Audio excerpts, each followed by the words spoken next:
our respected director, Dr. Debshis, a respected colleague of the member of the faculty, Kaushik, ladies and gentlemen. Good evening. First question, Kaushik, how long do I have? 40 minutes, 50 minutes. Oh, that's all. When he said, I thought I had the whole day and the night. Yeah. I love talking. So, 50 minutes. Will I keep an eye on the clock? And when I go beyond 3 hours or so, let me know. All right. There is something interesting about the title, if you look at it carefully, from my point of view. Society and Management, Indian Culture vis-à-vis Western Culture. Suppose we link the title, Society and Management, to the second line of the title, Indian Culture, Western Culture. You have an interesting way of looking at it. What does it mean? Like, for example, today, if you're familiar with social sciences and natural sciences, university lives, you find almost all academics complaining that management jargon has come into the university. In Europe, politicians use management jargon to talk about political parties. For example, corporate governance, accountability, transparency. None of these words are typically management, but this is a typical management jargon. So everybody wants to organize his business, identify core business. I'm talking about the universities, all right, or political parties.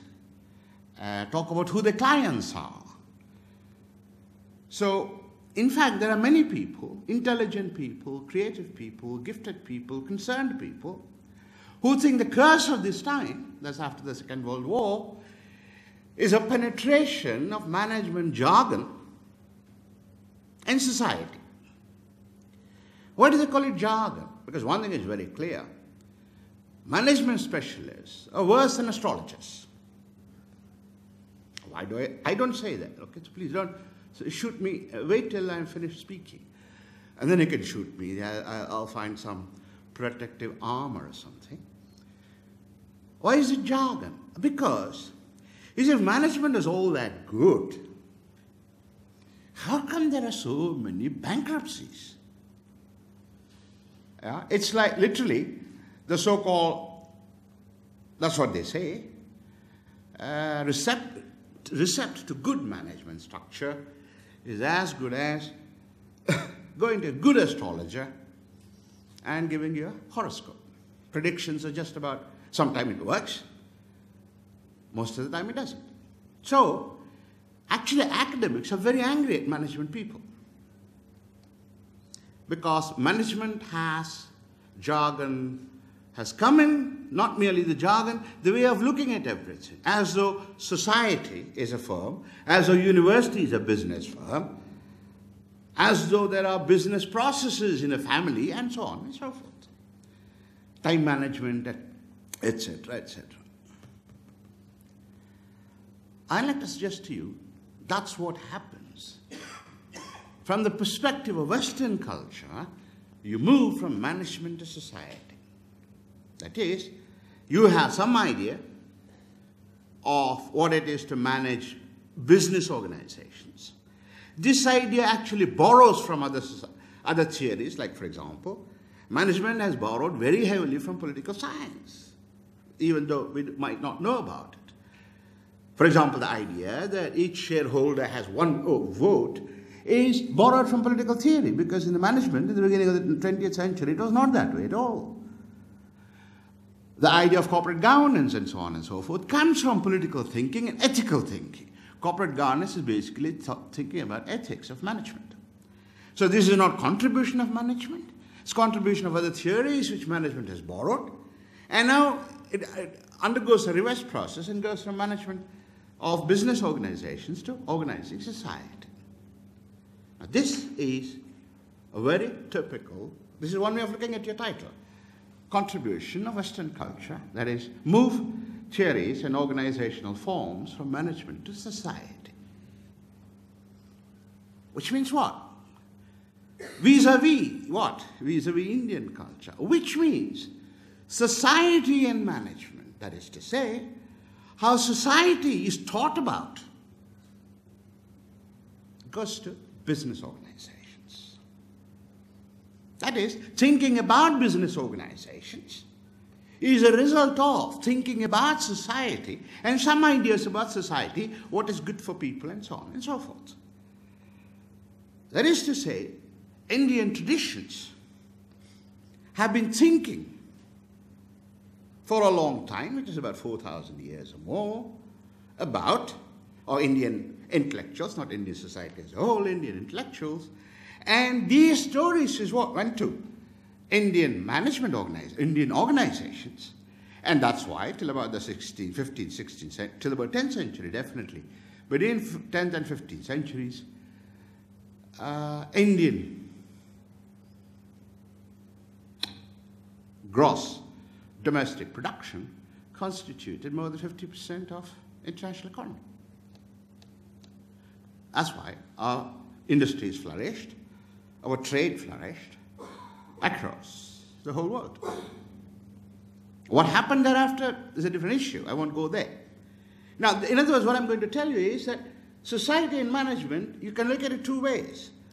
Think that management specialists have everything to say and bring it to political organizations, bring it to society, bring it to government structures, bring it to universities, which is what's happening, creating an enormous resistance. Wait for another 2 decades, you'll see what it means.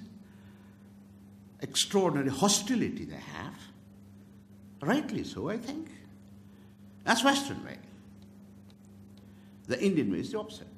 Take it from society to business organizations. If you look at it that way, then you have an Indian idea. What is management then? Or what is it about? What is the domain about? Well, Indian thinking goes something like this. Management is about structures and patterns of interactions between stakeholders, not shareholders, stakeholders, whoever they are. Once you use the word stakeholders, as you know from your current management literature, stakeholders are always bigger than shareholders. So management, the domain of management is about that. Therefore, what is management? Is about guiding, steering, to the extent necessary, regulating structures and patterns of interactions between stakeholders. That's the Indian thinking of management. Now, why is this important? When Kaushik invited me, I went to the website, and on the way also, and even here, I discovered your motto, which is actually a wonderful motto, globalizing Indian thought. There is something interesting you must know. You see, thought doesn't have a culture, a region. 2 + 2 doesn't have a region or a culture. E = mc squared doesn't have a region or culture. If you call them thoughts, okay? An integral calculus doesn't have a region and culture. So if you look at thought that way, that is, you're willing to call those as thoughts, then you discover something strange. You're always globalizing thought. Either we say 2 + 2 is equal to 4, we're globalizing, let's say, or integration of dy by dx, or differentiation of dy by dx, whatever it is, x by y. Now, we are globalizing thought, in this case, Western scientific thought. So, if that is the case, either we globalize Indian thought, or we globalize Western thought. That's why vis-à-vis Western culture. Now, the title of the conference is not mine, it's Kaushik's. So I'm trying to tell you how profound philosopher, thinker, economist you say. Not a very good economist, yeah. I mean, this is not how economists talk at all. Most of the time, economists are bullshitting, you know that. Yeah? Look at the crisis in the world economy. I mean, They're even worse than management people. So I think he's a very serious, deep philosophical thinker, so I'm going to give an interpretation. Poor fellow has to defend an interpretation he didn't at all have in mind when he developed this title. But it doesn't matter. Let's see whether we can make something out of it. So if you're not globalizing Indian thought, you'll be globalizing Western thought. You might ask what is wrong with it. Absolutely nothing. I mean, physics, for example, or chemistry, or modern medicine of some types, or Western, contributions of Western culture. Not only there's nothing wrong, it's thanks to that. We have this microphone, we have the speaker systems, electricity, and so on and so forth. So there is nothing wrong because something is Western, as though there's something holy about being Indian. It's not. I'm not at all saying this, so please don't mistake me. Please don't misunderstand me. But in areas of thought, good, about human affairs, and I'll give you two examples. Indian thinking is light years ahead of Western thinking. Light years. So that if you think Western thoughts, what's going to happen is a destruction of humanity. And I'll show you with two extraordinary examples. One which recently took place here, one which is rather old, for the last at least 100 years, it's known to all of you, show how, if we do not globalize Indian thought, not just India, humanity disintegrates. And it's disintegrating now. Look at the world. Iraq, Syria, Middle East in general, Pakistan, Afghanistan, America, Honduras, Guatemala, the caravan of immigrants, the millions of refugees from Africa to Europe, Yemen war, and any amount of drought and famine and war and suffering. People, this is the Second World War. This is the world after the Second World War. There's nothing civilized about this at all. Absolutely nothing. The most barbaric period in human history. And it's going to get worse. Why? Because you're globalizing Western thought. That's why. And that's what I'm going to show you. Indians knew about this problem, worried about it, thought about it, had a solution for it nearly 4,000 years ago. That's Indian thought. Contrasted to which stands the world today, which is globalizing Western thought. Therefore, if this is what the case is that's preferable to think Indian thought. Because it's better, alternative, it's more sophisticated, it's perhaps, in fact, the only possible scientific way of thinking. This is the thesis I'm going to put across in just two examples, chosen carefully to shock you. If you're not shocked by the end of my story, either you did not understand, my apologies for my English then,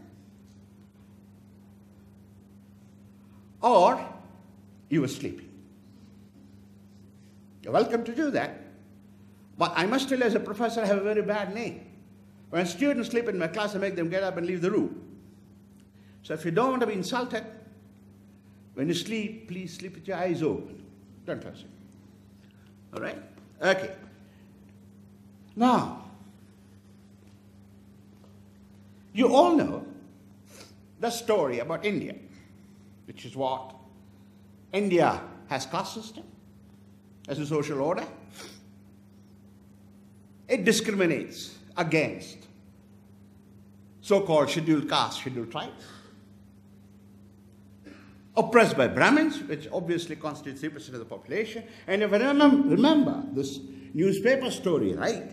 A BJP MP a few days ago declared in the paper that these Brahmins transformed Hanumanta, gave him a monkey face, put a tail on him, whereas he was actually a human being and a Dalit. Now, how she knows what happened to Hanumanta of Ramayana, you have heard of Hanumanta, no? So apparently Brahmins put a monkey face, put a tail, and refused to treat this Dalit as a human being, which is the typical story of Brahmins. She's an MP from BJP, and she said that. I hope you read that. I hope all of you did not believe in it. Maybe some of you did. I'm sure some of you did. But I find it's like as intelligent a comment as Modi saying, we knew plastic surgery 4,000 years ago because look at the face of Ganesh. Yeah? It's as intelligent as that. I think he should get a Bharat Ratna. I'm going to write a letter recommending that Modi gets a Bharat Ratna. Now this is this Nobel Prize story. So, not that Congress is any better. My God, look at the Rahul Gandhi here. They don't know what to do. You feel like hiding your face. And a bucket of shit, actually. He's so bad. So I'm not telling you any political stories. I was once deeply politically involved, not anymore. So this story, so there is 4 castes. And there are the Dalits, Harijans as Gandhi called it. And we, the upper caste people, I belong to the upper caste, by the way. I'm quite happy to belong to the upper caste, incidentally. Though in my Marxist days I was very ashamed to say that as a Brahmin. Now I'm quite happy being born a Brahmin, yeah. So we oppress, all the upper caste people oppress the locals. There is a story in Kerala, of course. Casteism as a discovery of Indian Marxists. Communalism, casteism, they're the ones who coined these terms. So we have casteism in India. All right. You know this story, I hope, so I'm not going to tell you much about it. And one of the things of this caste story is, so told the Europeans, which Indians have repeated since then, the last 100 years, they simply repeated the Europeans, which is that we need to generate, activate, encourage intercaste marriages. When you have intercaste marriages, then it will happen over a period of time, that caste system will disintegrate.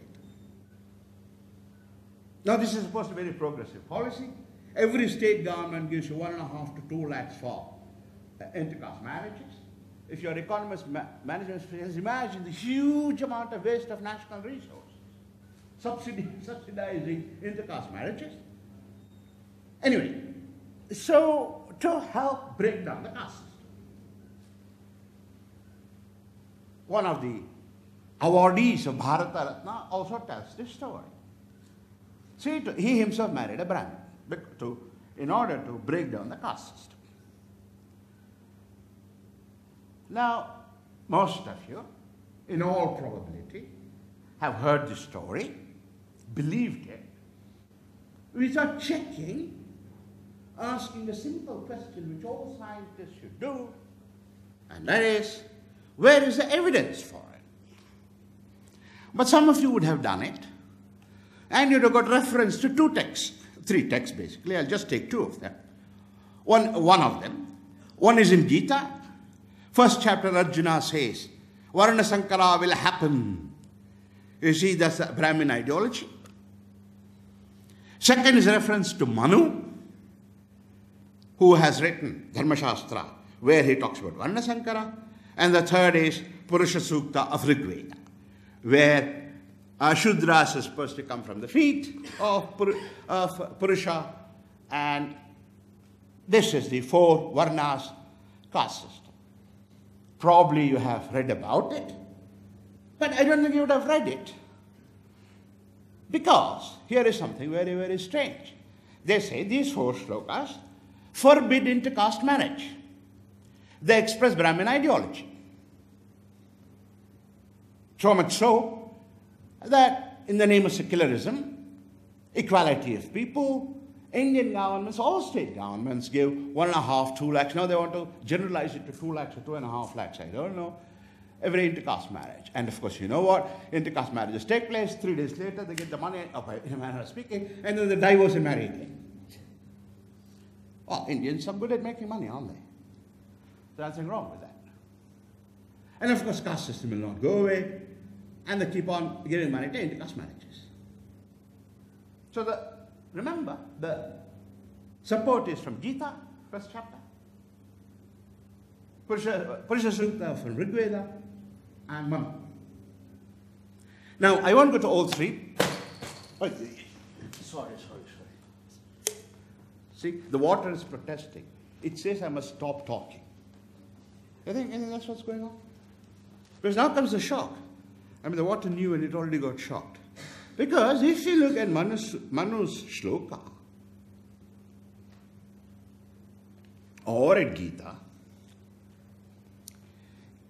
they don't speak a word, not one word, about intercaste marriages, about children being born from intercaste marriages. They don't. They have nothing to do with marriages, nothing to do with the caste. And that is taken as the shlokas which express the Brahmin ideology defending the caste system against intercaste marriages. None of them say even a single word about it. Let me take Manu, because he's always attacked, right? Manu is supposed to be the worst guy, poor fellow. I know how many times he would have turned over in his grave, but I'm told by good sources he didn't get buried, he got burnt. So poor fellow cannot turn around in the grave either. At least that would have kind of reduced his agitation a little bit. And what is this shloka? There's only one shloka in Manu Dharma Shastra. And it begins like this. And then I'll translate it. If you want, go and check it. You'll find my Sanskrit impeccable. And there's not a single reference, I shall show you what it talks about instead. It says, Vyabhicharasya varnena. That is, when the varnas, whatever they are, there is vyabhichara between them. I'll tell you what it means. So, Vyabhicharasya varnana, avedya vedanevacha. Trying to know what you should not know. Swakarmanena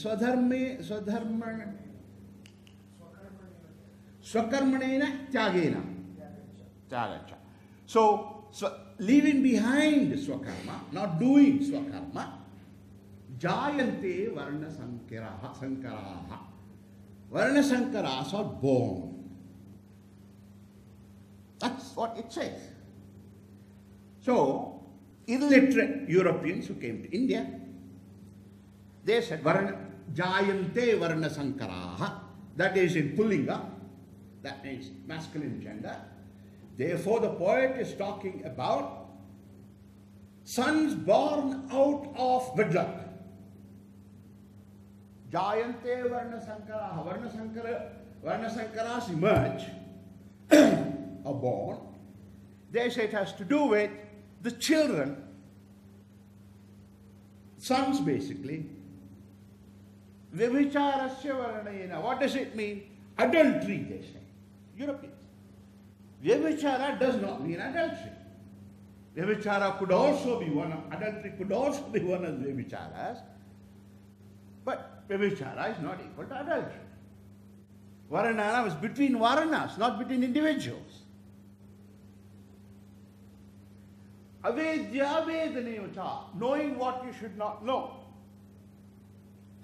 You must know that in Old Testament Bible, which Christianity takes over, knowing means having sexual relationship. Jacob knew Sarah and a child was born. Their knowing means having sexual relationship, sexual intercourse. But in India, it doesn't mean that. Then Veda would mean, Veda means knowledge. Veda would mean sexual intercourse. Well, it doesn't mean that, does it? So they said, avedya vedanevacha, that means having sexual intercourse with a woman who you're not supposed to have. And so what is to do with giving up your sakarma? Well, they don't know how to translate it. They translate it, giving up your own duties, which is basically marrying into another caste. They add that. intercaste children are born. And that's Varna Sankara. This is European constitution. They don't know Sanskrit. And of course, this is an Indian translation as well. They repeat. So they say, look, Varna Sankara is the birth of children from intercaste marriages, and that is terrible. Because Gita says all your parents will go to hell and so on and so forth because of Varna Sankara. So intercaste marriage is forbidden. With the greatest magnifying glass in the world, you will not find this in Manushlok. I'd say something completely different. I'll tell you what it is telling. Varna, what are they talking about? If you look at Rigveda and look at Purusha Sukta and read the text, just read them, then you discover that Indians used Varna to pick up ruling classes, not social classes alone, ruling classes. And in the Purusha Sukta of Rigveda, they don't say there are only 4 classes in society. That is how Europeans translated, Indians repeat like parrots. They say there are 4 ruling classes. Brahmana, Kshatriya, Vaishya, Shudra, these are 4 ruling classes. Not that there are no other classes. Mahabharata talks about any number of other varnas. There are not only 4 varnas. In our story, today we are told, there are 4 varnas according to Brahmins in the Panchama Varna, that is the Harijans. Sorry. That's not what is in the text. So, 4 ruling classes. What are they? Brahmana, that is power because of knowledge. Kshatriya, power because of political governance. Vaishya, power because of trade. Shudra, power because of land. Owning land. So, in society, they said, there are 4 ruling classes. That is, people with knowledge, not individuals, classes. Ruling classes. Knowledge is one source of power. Wealth is another source of power. Politics is a third source of power. And land is 4th source of power. These are the 4 varnas. Varnas are ruling classes. So what happens? Vyabhicharasya varnanam. When there is vyabhichara between these 4 varnas, what does it mean, vyabhichara? If you know Sanskrit, you know there is achara, there is anachara. They are the negations. No, vyabhichara. That is, it is a certain kind of achara, but there's something wrong with it. English? Ruling classes always cooperate, collaborate. That's achara. What is vyabhichara? They collude instead of collaboration, collusion. If you're in management theory, you understand that. Collusion in management is one of the most often used theories to study management structures, especially of the board of directors, yeah, and the chairman. Whether the board of directors collude or not, and so on. If you use the word collusion, you find multiple things. For example, sociology talks about collusion.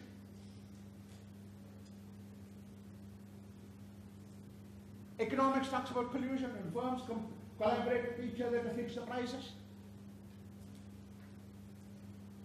Political science talks about it, collusion. That is when the different, like the Wall Street works with the government as against the Main Street, as Americans put it. And there is oligarchy forming, oligopoly formation. These are all expressions of collusion. This is vyabhichara between groups, ruling classes, because we collaborate with each other, not collude with each other against the people. Vyabhicharasya varnana, when ruling classes collude. Avedya vedane which are therefore people get to know what they should not know. That is, people whose goal is to get knowledge should not get interested in money, should not get interested in politics, and manipulating people should not get interested in acquisition of wealth. They should only focus on knowledge. Avidya vedadevacha. Sakarmanasya tyagena. So you give up if you're a so-called Brahmin, instead of, or a Kshatriya instead of ruling, or a Vaishya if you're trading, and Shudra, wealth in land. If you give that up and seek the goal of other ruling classes, Jayanti Varna Sankara. Varna Sankara emerges. This is what matters. Where is intercaste marriage, people? Where is children of intercaste marriage? Where is this wasted expenditure of 1.5 to 2 lakhs to every single intercaste marriage? Who has read Manu? So what are they doing? Parroting what Europeans have said. And of course you give them Bharata, right? Ambedkar's not Bharata. That's why I said Modi should have it. I'm going to propose it. Give it to himself. And Atal Bihari Vajpayee got it. Jawaharlal Nehru got it. Who knows? Mr. David Bhagwan also.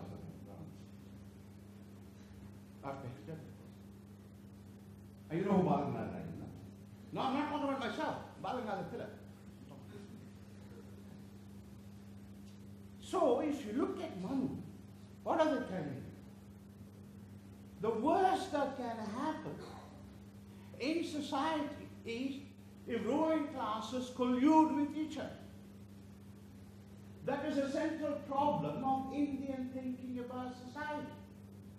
And look at the world today. Exactly that is happening.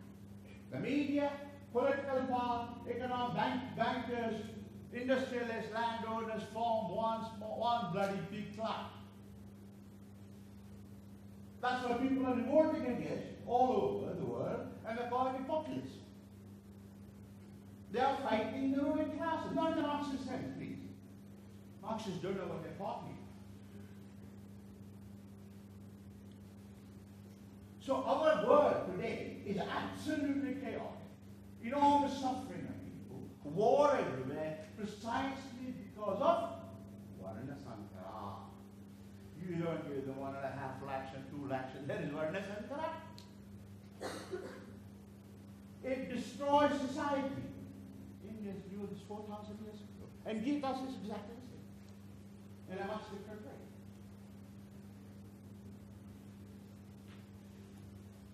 So if you don't read Indian text, you don't globalize Indian thought, what you do is globalize Western thought. Because Western is obsessed with political power structures. Who rules? Who governs? India said that is irrelevant. There are always people with power and governing ability. Point is, see to that there is no collusion between them. The West is not in the least interested in collusion. Who has a power? And then they collude.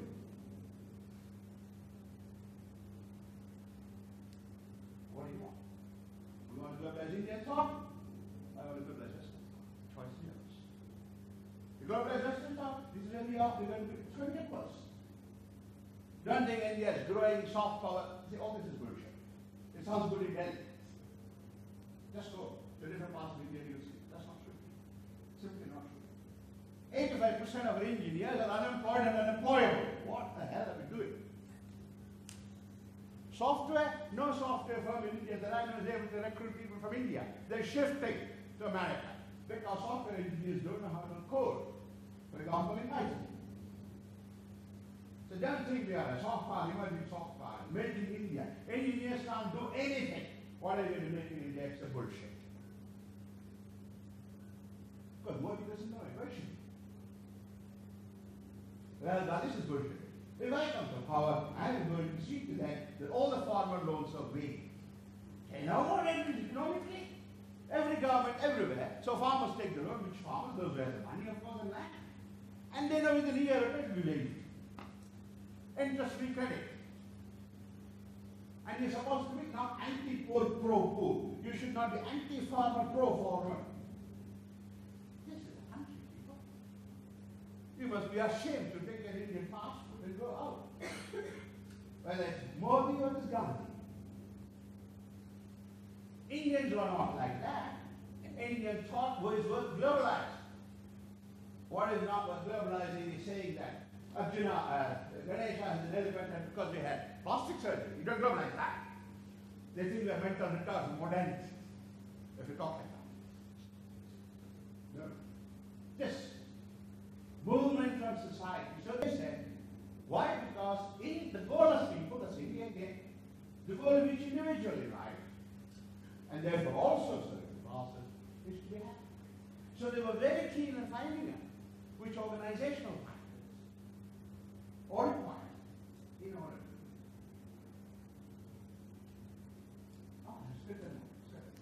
in order to be happy.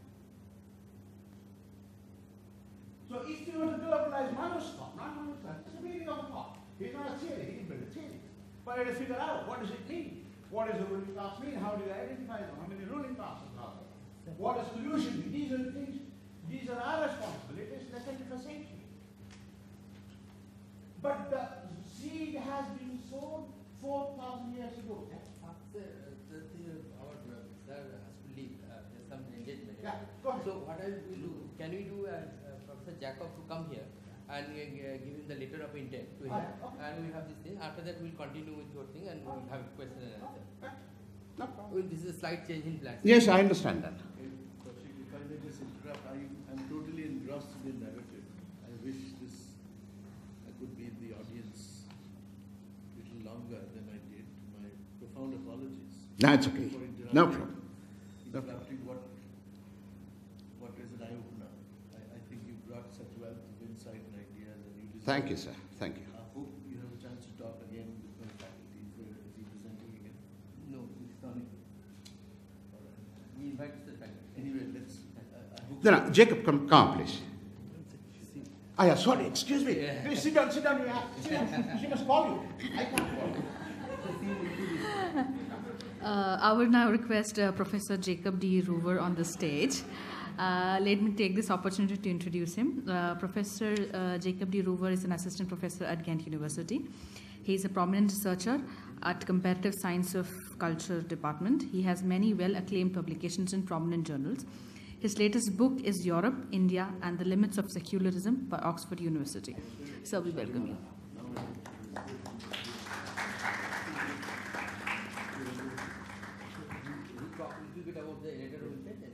Yeah, sir, can you just take the stage and explain about the letter of intent? Thank you.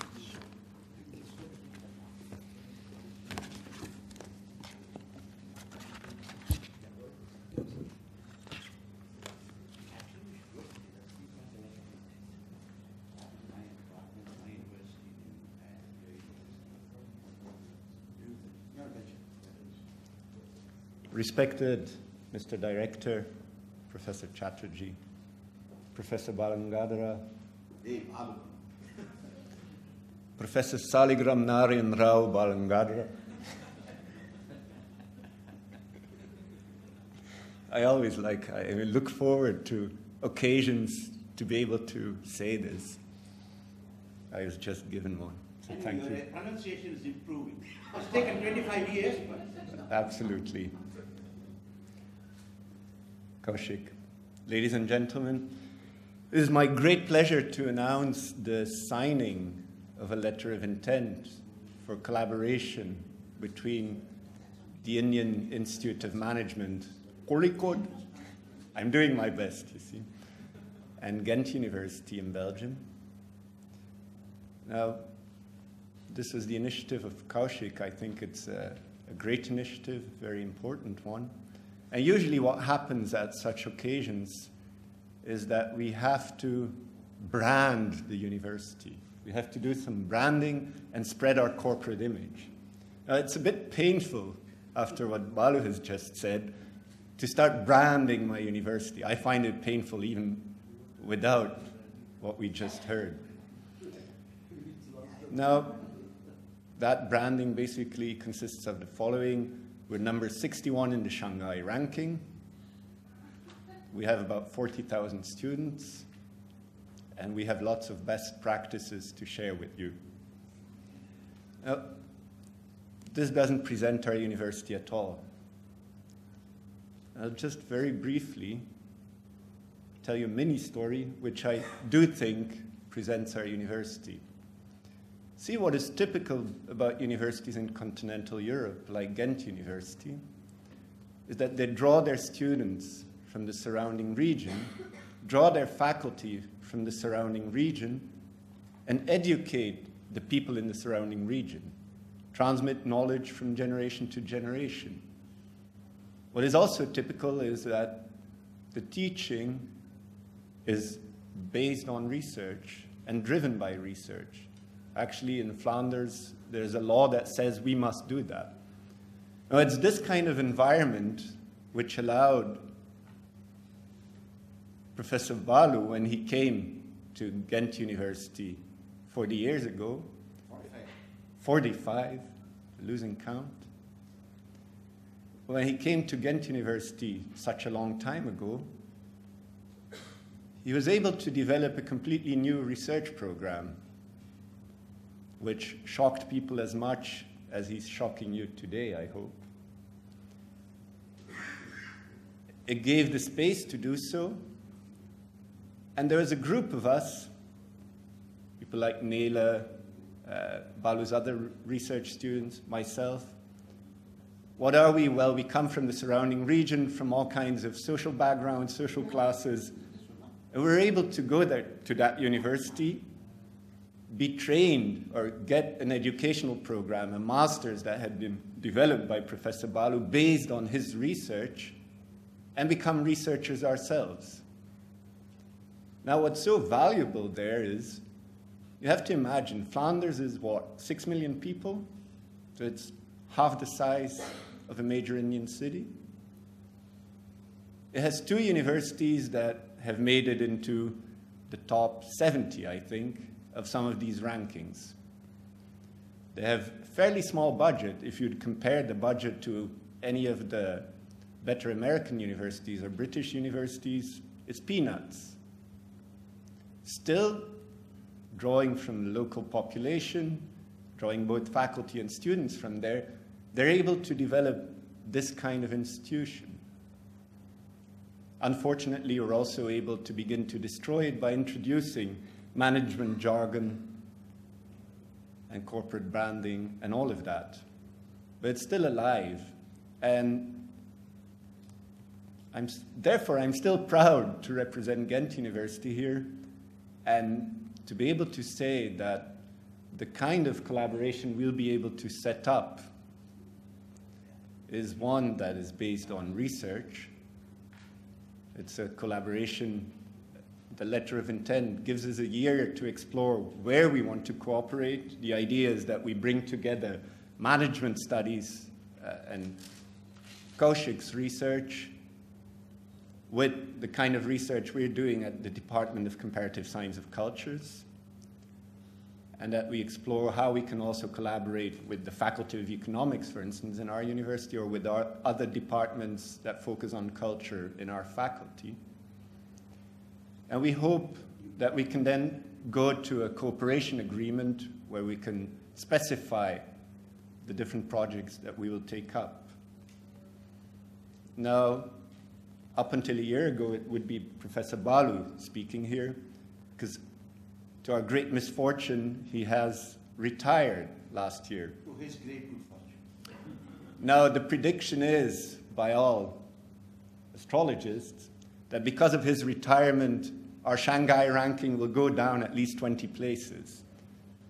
But in spite of that, we'll do our best to recover.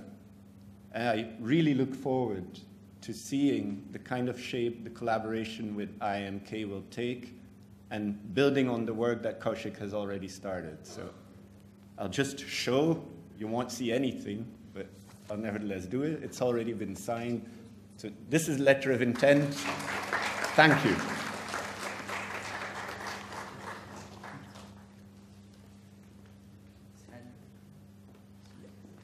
You may please hand over to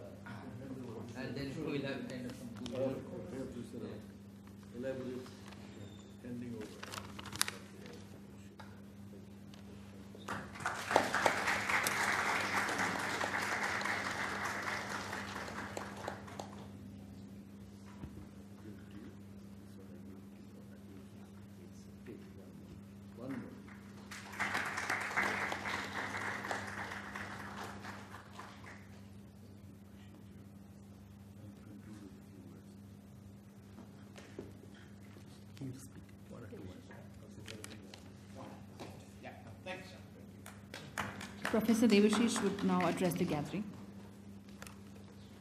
You know, I couldn't be sadder if I had this sort of an opportunity to listen through the rest of the narrative, and I'm sure Professor Balu is going to go through with this. I was just thinking of the word brand, and I thought it came from the word branding of cattle. And the word capital comes from cattle itself, and the word trade comes from how the cattle would trade a certain path and do something what you call repeat business, right? So there's a phenomenal wealth that we have in this room.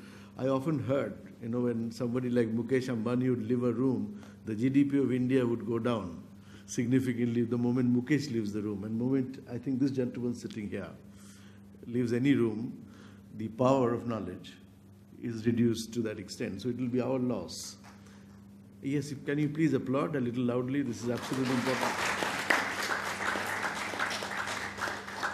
And you know, this knowledge comes to a very rarefied audience sitting here. We are not worried about numbers, and truly so, because even if one of us began to look at the phenomena of Indian businesses, or for that matter, whatever is happening in the country, with the same degree of clarity and depth that we saw in 25-30 minutes of his presentation, I think this institution will be richer for it, the country will be richer for it, and the world will be richer for it. So you haven't really retired.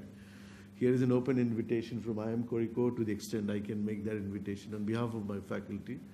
Please continue to build relationships and bridges with us.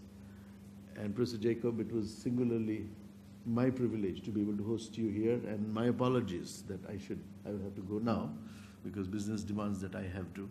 But I look forward to meeting you again in India as well as in Brussels. And thank you for being here. I appreciate that.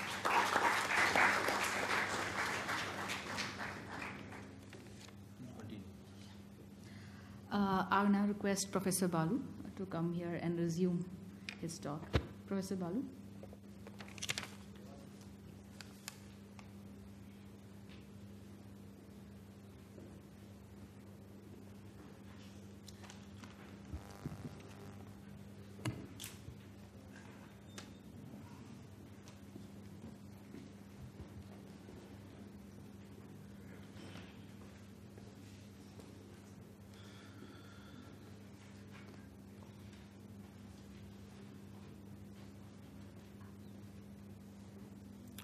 All right.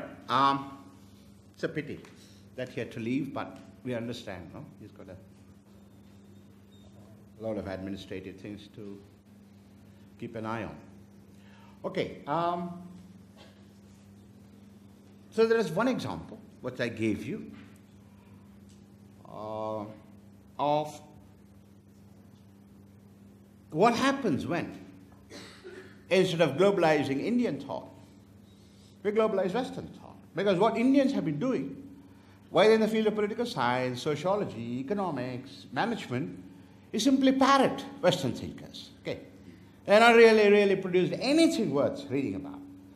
Even culture and management. I mean, okay, still the host state, it is still Bart Trompenaars, I mean, the same buggers who've been bullshitting all the time.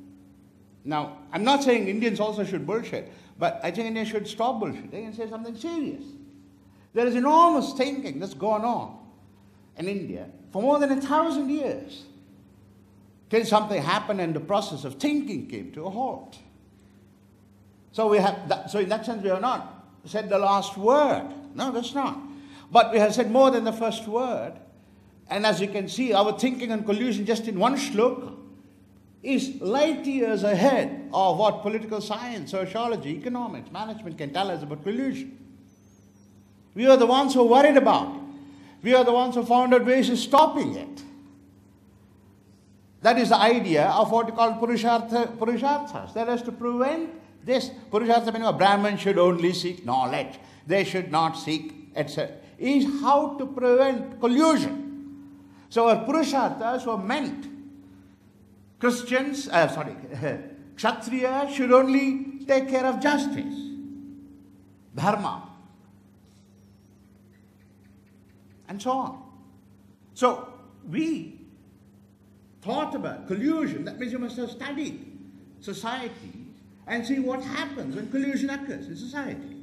And they called it a name Varna Sankara. It destroys the past, present, and the future. So we are light years ahead in any domain you care to think of in Western social sciences. We are light years ahead 4,000 years ago, 3,000 years ago, 2,000 years ago. Date it the way you want it. So if we don't, well, what we see in the world is a result if we just parrot. And there's another parroting of Western thought, which is affecting Kerala today, South India today. Take it as an example. I won't tell you what the solution is, but I'll show you how foolish it is, how dumb we Indians are if we keep parroting European thought. And that is about Sabrimala. Okay? So you have the apex court, the Supreme Court, saying that women of a certain age group should be allowed, must be allowed, because they have a human right to go worship the deity. So this man, Deepak Mishra and others, was simply parroting. They are parroting Western political thought without understanding Western political thought. They don't understand, but doesn't matter. Let's assume they do. So what is the argument? Goes something like this. In the eyes of God, without even asking the question if the Indian culture has notion of God or not, what notion of God means. In the eyes of God, everybody is equal. God says who? Says Christianity, says Judaism, says Islam. That's it. Nothing else, nobody else. Anyway, it doesn't matter. And Pankaj Mishra is identical to the Christian. Pankaj Mishra is me. Deepak Mishra, yeah. Who is Pankaj Mishra? He's a writer. Right. Same kind of writer. So, in the eyes of God, all human beings are equal. Women are also human beings, and they have the right to worship. Really? What the hell does it mean, right to worship? Worship is a word. It's not puja. Please don't mistake. Worship is a word that occurs in Judaism, Christianity, and Islam. You don't have the right to worship in any of the three religions. It's not a right. It is the revelation of God. It is God who comes down to earth, reveals to human beings how human beings ought to worship God, Him. If you don't follow how He says you must worship Him, you will end up worshipping Satan, Shaitan. Therefore, you must worship God the way He wants you to worship Him if you don't want to go to hell. And God says what worship means. This idiot Krishna doesn't know that. None of the Supreme Court judges know that. They don't know what worship means. Now, worship is puja. Everybody has a right to do puja. Which fellow decided that? Krishna's grandfather. Anyway, so what does his mother do together with his fellow judges? Each one of them as incompetent as the other. They pass judgment. Now let me tell you what the problem is. You already have made the problem. I won't give you the solution, but let me tell you, this is parroting Western thought, notion of equality, notion of God and worship, there's no human being, and simply bullshit. That's what Indians are very good at. Saying things they don't understand. Yeah. Every Hindu is a specialist. Every Sikh is also a specialist. It's in everything. Anything. They talk about everything. And they don't know even a little bit about it. But doesn't matter. That's our culture. We are bullshit. It's fine. Now, look at the situation. If you're Indians, you know the word brahmacharya, don't you? How you know? If you don't know, I'm really shocked if that is the case, because none of you shake your head that you know the word. Brahmacharya means where a human being decides not to get married and have any contact with women. That's brahmacharya. Anjaneya, Hanumanta was a brahmachari, for example. So these persons, and most of them in different religions, tradition, like Sri Vaishnava tradition, lot of them are brahmacharis. Swaminarayan temple people, the sadhus there are brahmacharis. That means they avoid contact with women. I'll give you an example. Some time ago, a couple of years ago, I was invited to Akshardham temple, that was the Swaminarayan people in Delhi. And they said to me, look, the sadhus practice very strict brahmacharya, so you can't bring your female students. Immediately I understood, because one of the parts of brahmacharya, the basic part, is to avoid contact with women. That is what brahmacharya means. So I told my students, Western European students who are girls, that I won't take them, and in fact Jacob came along with me to Akshardham temple, we met the sadhus. But my students were upset. They said, why is there a discrimination against women? Why should we not go with the sadhus? They're discriminating against women. So I told them, no, they're not discriminating against women. They are practicing strict brahmacharya for themselves. That is what brahmacharya means. It's not that it's discriminating against women. Brahmacharya means it's a way, it's a vrata, it's a process where some male individual avoids all contacts with the female individual, including seeing, smelling, touching, having the person cook food, all these kind of, there are different kinds of brahmacharya. In the Indian tradition, and this is the beauty of Indian tradition, they said all kinds of people can live. They all have places. So if, for example, you feel you don't want to touch women, we will not call you crazy bugger and put you either in jail because you violated the Indian constitution, or send you to psychotic hospitals because you're denying male sexuality. Well, you know, such people can also live and they will brahmacharya. They can do brahmacharya. Consider that as a valid way of living on earth. So we even have gods, so-called devatas, what? Brahmacharya. That's what we need. Whereas if you look at the West, these are men who have problems with women, problem with sexuality. They are like avoiding peoples who go crazy. And they need psychiatric counseling or a Supreme Court judge like Vishnu, Deepak Vishnu. So here they have Indians who don't know what brahmacharya means, who don't know what Indian traditions mean, who simply say, no, women have the right, they're introducing the story, not only the complete story of Judaism, Islam, and Christianity. This is how we want to story. And that's what we're doing. So if you want to reproduce Western thought, you see what it has done. It's going to get worse. So you have two choices, because a lot of people are going both sides, so you have two choices. Either reproduce like parrots, bring as parrots what Europeans say, and globalize their thought, take the world to wherever it is going and go to worse. It's going to get worse. Or try to become intelligent for once in your life. Think about Indian thought. That's not good. Ladies and gentlemen.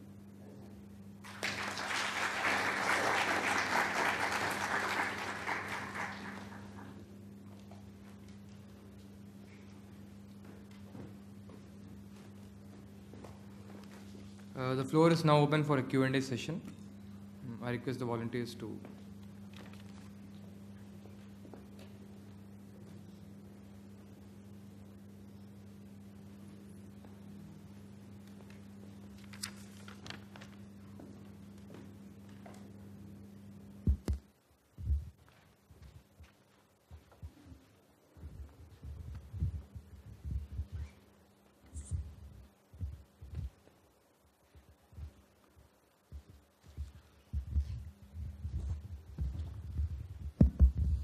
How does the world look at these? Let's say I want to do research on Indian roots in leadership, change management, which was happening in in Mahabharata from Bhagavata or something. So if I proceed with this, how does the editors, researchers look at it? That is this something relevant, not relevant in the world culture? That question is too generic. So if you're able to produce interesting theories from doing a study of Mahabharata or whatever, if your story is interesting, it's of value to the world. But if you do the saying Mahabharata did this, therefore it is good, then world will think we're a bunch of idiots, which is what it thinks at this moment.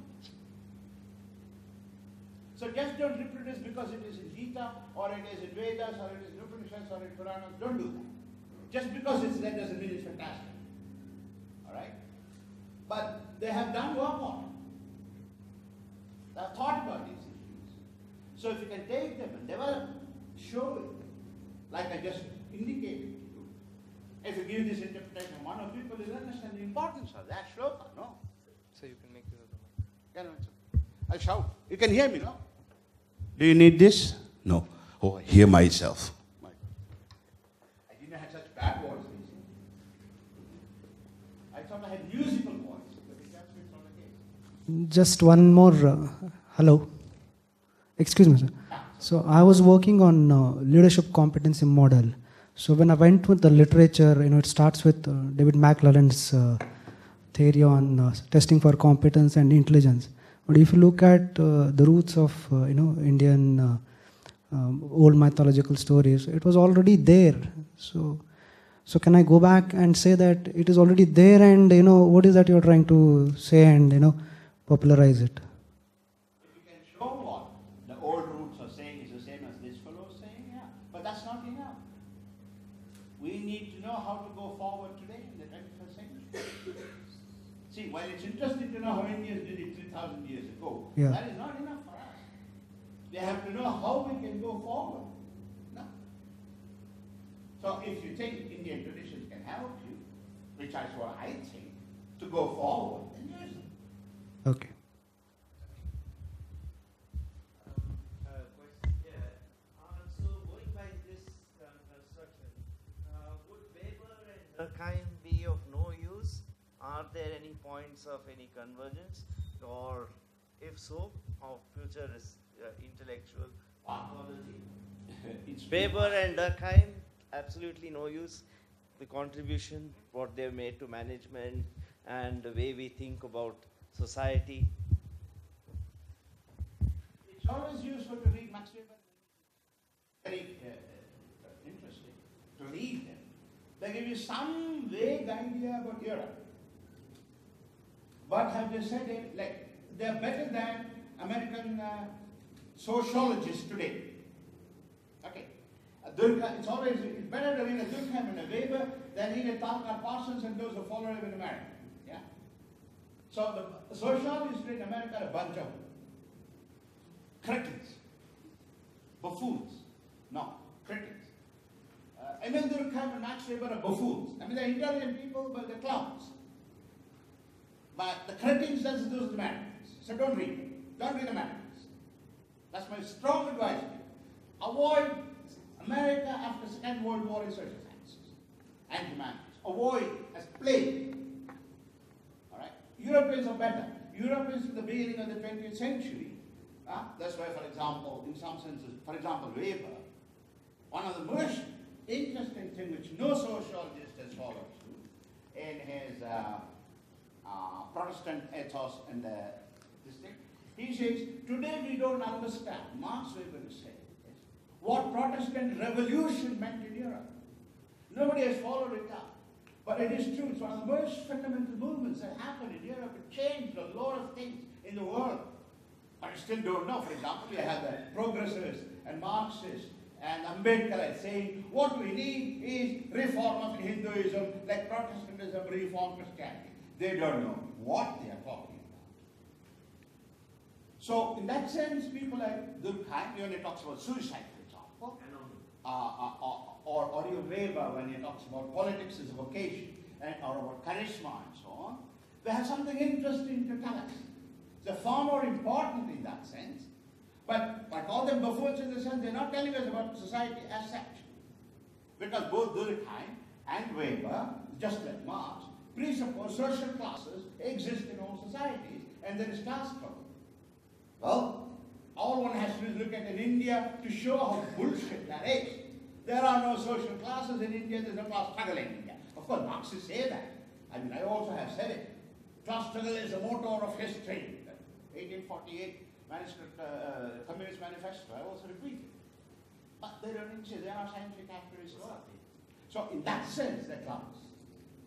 Okay, but they have far more interesting insights than 18th, 19th century writers in Europe, than the post-Second World War writers in America. So don't read Americans. Unfortunately, all your management is coming from those jokers. And that's why management is absolute useless trash. All right? You may get jobs.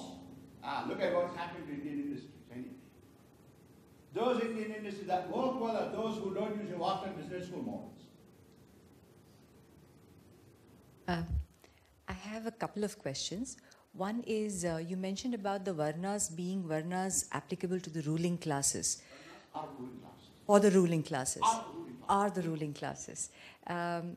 However, there is, while I'm not a historian, I'm aware that there is, it's been chronicled on even before the Western, even before, let's say, the British or the other forms of colonization that happened in India. When they came in, it is already chronicled that there was, it had seeped in through the entire society. So it was not just about the ruling classes, but there was a Varna system. So at which point did it stop being interpreted as Varnas for, or our ruling classes vis-a-vis Varnas across, four Varnas across the society?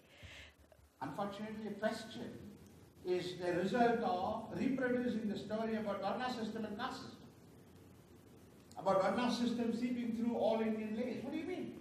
When I say Varna are social classes, ruling classes, what does it mean to say ruling classes seep through society?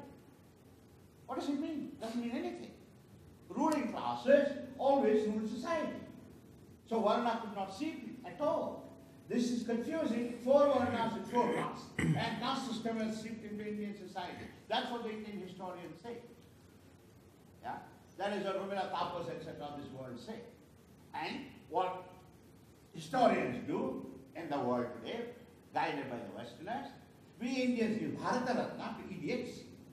Alright, so what historians do is give positions, invitations to idiots in history. And that is why so Rumila Tapas is so popular abroad. She's an idiot. You cannot have ruling class, you cannot have Varna system seeping through. In Mahabharata already they say there are different Varnas, not merely four, which means there are more than four ruling classes. Second question is with regards to, there is a theory that even this concept of Hinduism, the ism being attached to Hinduism, is itself a Western thought process, because structured religion was not there before the Western thought process coming into India, and therefore Hinduism became an ism because of Western thought. Your comments on that?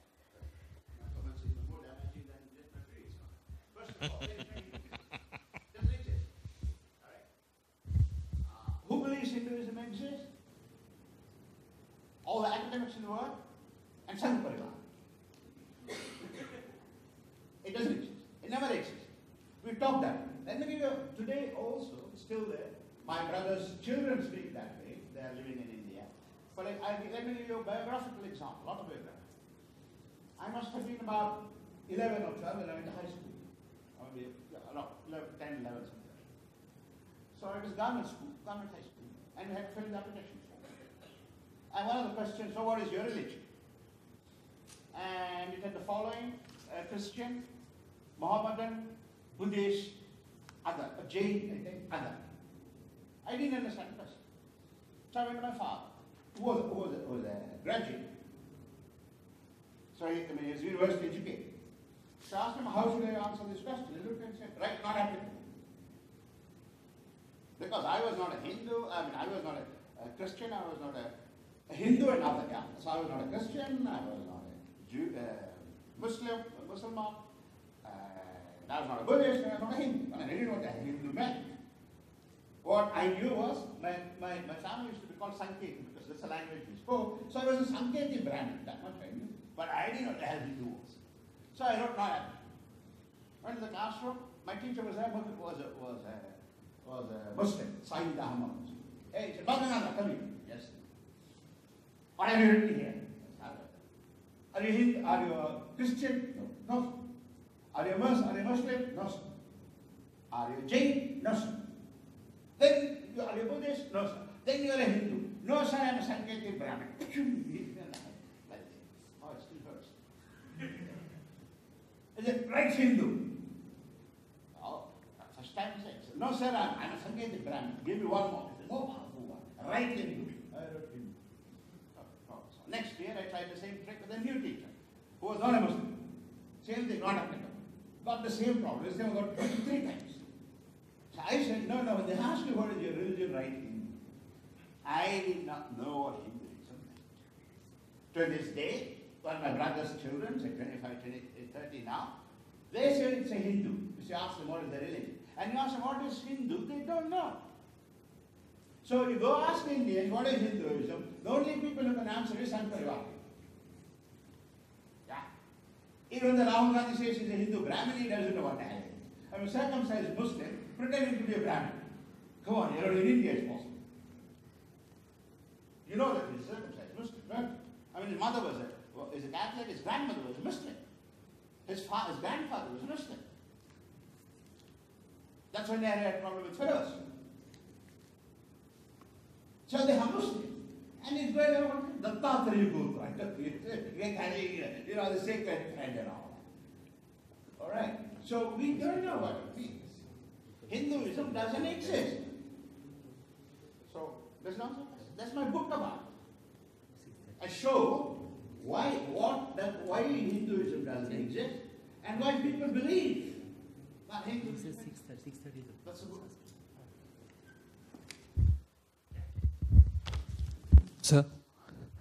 So my question is this side, sir. I thought you were... No, yeah.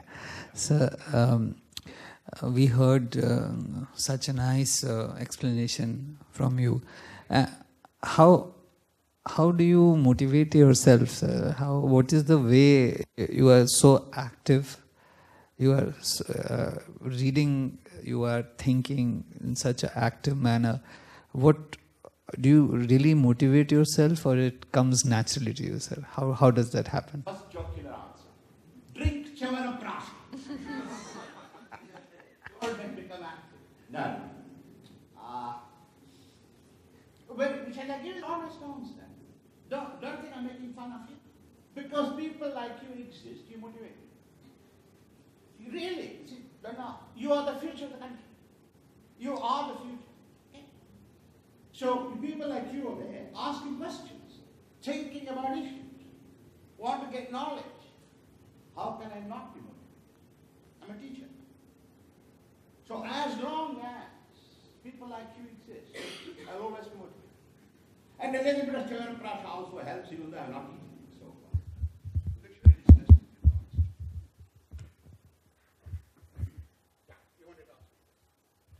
I'm Dr. Nandish. I come from Indus Business Academy. Want a mic?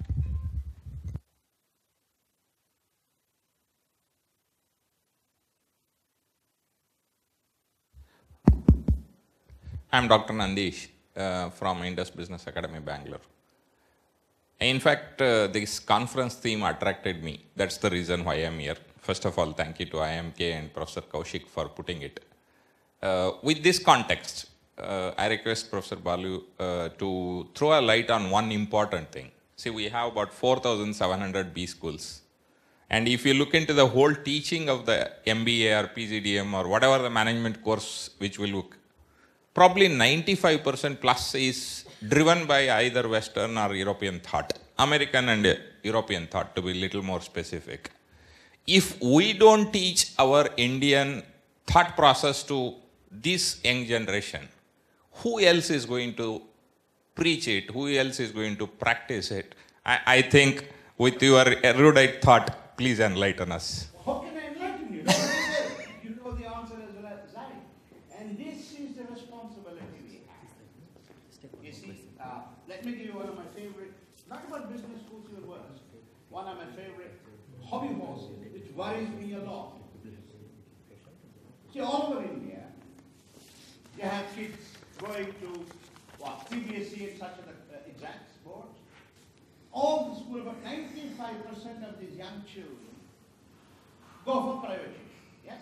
Because they don't get taught in school. In Karnataka it's a bit better, but for example, Punjab, if you come from Punjab, it's terrible. Punjab, Haryana is terrible. Okay. Anyway, so they go for private tuition. If you go look at who is giving the private tuition for these 95% kids, about 90-95% are people older than 65, between 65 and 70, retired people. 5 years, 10 years down the line, all these people will be dead. Who is going to educate our children? Schools will not be able to do it. There is no more private teachers to teach you that. And we're talking about 90-95% of our children in India. Who is going to teach them secondary school? Who is going to teach them how are they going to go to universities? What are they going to learn? India in 10 years' time will be looking like Black Africa in 1930s, our education system. So what does Modi do? Employ most corrupt man as Minister of Human Resource Development. Now, before that it was Smriti Irani because of her acting talent in some serial or the other. See, this is what we are facing. Education system is in an absolute crisis. Or, to give you another example, this is when Kapil Sibal was the Minister of Human Resource Development. I went and met him over 10 times. In one of my discussions, I heard the following from his personal secretary, an IAS officer named, I forget his name, Tom, not Thomas. Anyway, it'll come back. Alexander. Now, here is what he tells me, and here is what other people tell me. See, a lot of people, many people, not a lot, yeah, quite a lot of them, who have gone abroad, to Europe and America. You see, there's one problem with NRIs, as you call them, that's people like me, who go abroad for 30, 40 years, become successful. We get a terminal disease, a terminal, fatal. And the disease is wanting to do something to India. It's fatal. So some people give money, some people buy schools, some people buy hospitals. They don't know what to do, but they want to give something back to India. Once you get it, you won't get cured. I tried all kinds of medications, but it didn't help. So I also gave it, and that's why you're sitting here, giving your talks. Anyway, so these people came from America, most of them, joined Delhi University and Jawaharlal Nehru University in Delhi. But these poor people had learned that you give marks depending on what kind of exams you write. So they did the correction that way. And some students failed. About 10, 20, 30% students failed. Of the failed students, 30%, 95% of them were SCs, SCSTs. So these SCST people went to this professor and said they are discriminating against Dalits. It's atrocity, they said, because you're failing us. So this teacher said, but we don't know your caste, we just give grading your answer sheet. If you give bad answers, we fail you. So they thought that the teachers would not give in. Okay, second year, same story happened. So they said there's a Dalit discrimination going on in JNU and DU. All right. And what did they do? They went to Kapil Sibal, Minister of Human Resource Development. What did he do? He called the vice chancellors of Delhi University and Jawaharlal Nehru University with him and said, all these students must pass. The vice chancellors agreed. Because most of the vice chancellors are corrupt here, they paid money to the minister and come as vice chancellors, number one. Number two, if they did not do it, they would not get any funding. So I went to the teachers. You must pass. The teachers refused. They said, I'm sorry, you have to pass them or you have to leave. So all these people resigned from JNU and DU and back to the United States of America, and these Dalits passed. This is where we are. I could tell you stories after stories in my university. PhD people, again, coming from Ministry of Social Justice, Now a university will not give anybody coming with scholarship or ministry of social justice. They come and do PhD in physics, and they are tested and they find they don't know primary school physics. They come from IITs. You ask them how, you got it, so you pass. People, what are we doing to ourselves? What are we doing to our children? So your management, to round off your question, it's a bigger problem. Management, it is not even true that all the teachers teach good European and American management thing. Most of them don't know it well. So, that is why, when you go to recruiting, only some management schools are preferred by Indian industries. Not all. Because they know it's not worth it. And those from some, what are they doing? They're simply reproducing the textbooks. But that is not what India is like. They talk that way. But nothing works in India that way. For example, to just end it, one of the no management process or organization in the world knows what India knows, putting it out. You know what putting it out means? It's a term coined by IIM people in Bangalore. The person, say, let's say, assistant managing director, puts it up to management director. Management director puts it up to the board, even though it is the prerogative and the power of the assistant managing director to decide. He puts it up. And from MD always gives it downwards, discuss and advise. So this is the way. Here we don't even know the basic structure of power and delegation of power as it is written in Indian management thinking. Our things do not work that way. That's one of the reasons why most of the European and American firms have problems working in India. I'm sorry for cutting through. We have time for only for one last question. Hello, sir. Thank you for the enlightening talk. I'm Shiva Kakkar from IMA. I have a very specific question with regards to academic publishing. So previously we had some success in, integrating Indian perspective and explaining contemporary Western management phenomena. But what we have realized is that during the review process, there is a continuous pressure to secularize the entire thing, remove all references. So if we are, saying that this comes from Jivan Mukti Vivek or some text like this, they'll say, where's the latest edition? Or, who's the latest author who has worked on this? Now, these things are very old. And we have tried to show that, this is one new theory or framework through which you can understand this particular phenomena, which is not well explained by other things. How do we resist this pressure of secularization during the entire process? Don't call it secularization. Don't talk the way they secularize.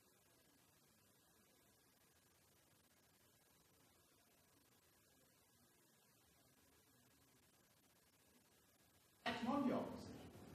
Like, surely you can't, I'm going to write this thing I'm writing this thing on Manu. I don't see anybody telling me not to use Manu because with this thing I'm developing, it's a different story. So in that sense, if you're able to develop stories which are interesting, which are better than alternative stories, they won't ask you to change the references and so on. So try to think about developing talks using old sources if they have to. And I think they will. That's been my experience in the last 25 years. Indian writings, Indian texts have enormous content. But don't go to listen to these people who tell you very good. No, not at all. So we conclude this session today. Once again, I welcome you to this conference and to a beautiful campus. We equally look forward to the equally interesting day 2, where we'll have a couple of plenary sessions and technical sessions and a lot of other activities. And we'll now take a short break, and we'll return by 6:30, maybe 10 minutes, and we'll have a cultural program ready for you.